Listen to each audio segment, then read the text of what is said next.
Christianity did not begin as a moral reform movement. It did not begin as an advice for becoming a better person. It began as an announcement that something decisive had happened in history. And that announcement is the gospel. My name is Bolu Lawal, and this is Christianity Unpacked.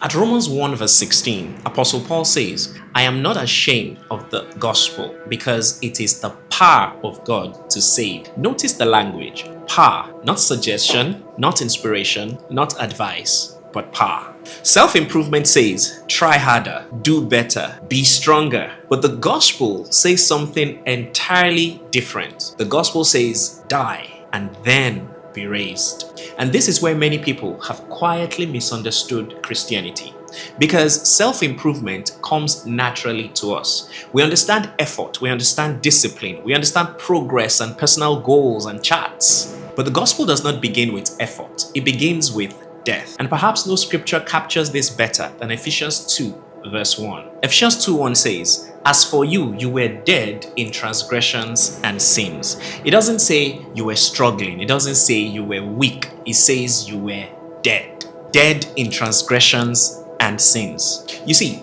dead people don't need motivation. Dead people don't need coaching. Dead people don't need a slightly better routine. Dead people need resurrection. And only God can give resurrection. This changes everything we understand about Christianity. Because Christianity is not about making bad people good. It is about God raising dead people and giving them life. And so where we missed it is that somewhere along the way, we quietly replaced the gospel with self-improvement language.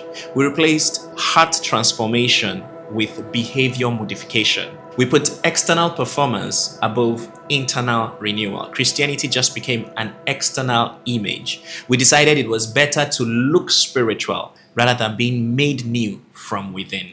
And you see, the danger here is very subtle, because you can become very disciplined, you can become very moral, you can become very religious and still miss the gospel entirely. Because the gospel is not about what you can do for God. It's about what God already did for you in Jesus Christ. And this is incredibly good news, because if the gospel was all about self-improvement, then the strongest people would win. The most disciplined would succeed.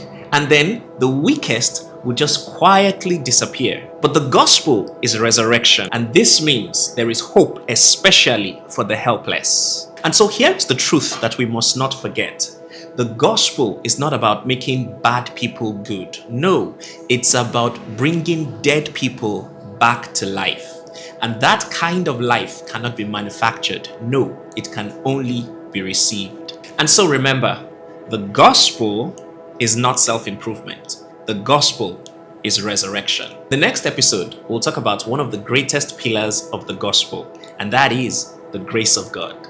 Grace that demands everything from you. If you'd like to contribute to this conversation about the gospel, why not leave a comment, or you could ask a question and let's get the conversation rolling. I'll see you in the next episode.